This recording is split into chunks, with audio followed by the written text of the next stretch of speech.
우리 부동산 명도를 받으려면 그 부동산을 이제 특정할 필요가 있는데 결론적으로 등기부나 건축물 대장 또 뭐 관련 설계도 이런 약간 공적인 서류 성격 이런 부분들이 있다면 그걸 바탕으로 이제 특정을 하면 되고요.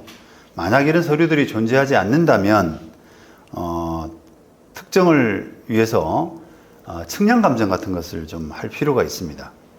그게 이제 원칙인 겁니다. 그런데 이게 이제 그러면 뭐 측량 감정 안 하면 판결을 받을 수 없느냐라고 할 때,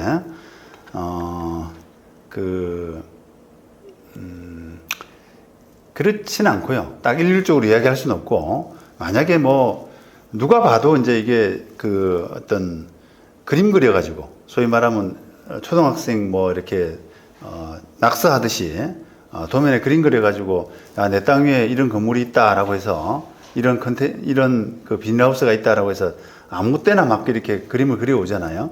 그러면 그게 도대체 그런 판결을 그걸 믿어도 될지 말지가 전혀 이렇게 신빙성이 없는 경우가 있거든요.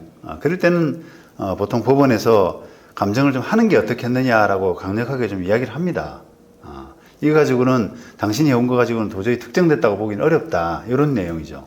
그런데 만약에 그게 이제 뭐 어떤 요즘들 뭐 보면은 뭐 네이버 지도라든지 또 뭐 다른 이런 그 부동산 사이트 같은 데 보면은 위성 지도, 위성 뭐 사진이나 이런 걸 통해서 그 토지상에 뭔가 그 건물 내지 부동산 이런 것들이 어떻게 앉혀져 있는가라는 부분이 어느 정도는 이렇게 식별이 되어 있는 경우가 좀 있거든요. 그런데 그런 그 자료를 활용해서 나름대로 뭐 1, 2, 3, 4, 5, 1을 연결한 뭐 선내가 부분 해가지고 나름대로 이제 이렇게 해왔단 말이죠. 그런 만약에 청구를 한다라고 하면은 측량 감정을 하는 것보다는 사실은 이제 그게 되게 불분명할 수밖에 없잖아요. 그런데 그게 또 틀렸다고는 할 수 없거든요. 이런 게 이제 자료이기 때문에. 그러니까 법원 입장에서는 뭐 이게 다소 불분명하니까 위성사진이나 이런 거에 불과하기 때문에 다소 불분명하니까 이게 혹시 이 정도 가지고 나중에 집행이 안 될 수가 있다라고 하는 부분을 언급하면서 그럼에도 불구하고 너가 요거 가지고 요 자료 가지고 그냥 측량 감정 없이 판결을 받겠느냐 이렇게 물어본단 말입니다. 그럴 때 이제 그 당사자가 만약에 이제 본인이 어느 정도 이게 현황하고 일치한다라고 생각하면 자신 있으면은 그대로 이제 판결 받으시면 되고요.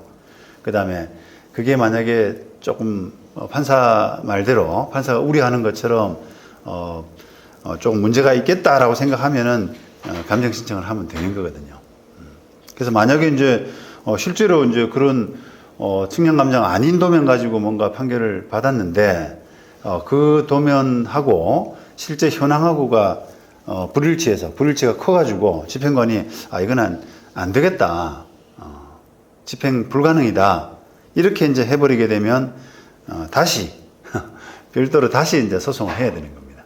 집행 불능을 이유로 해서 그 특정을 위해 가지고 다시 판결을 받는 방법은 가능합니다. 뭐 기판력에 저촉된다거나 그런 것들이 적용되진 않는데 어쨌든 그런 과정을 한 번 더 거치게 되면은 그만큼 이제 시간 낭비, 에너지 낭비 이런 부분들이 있지 않습니까? 그런 부분들을 좀 나름 각오를 하셔야 된다.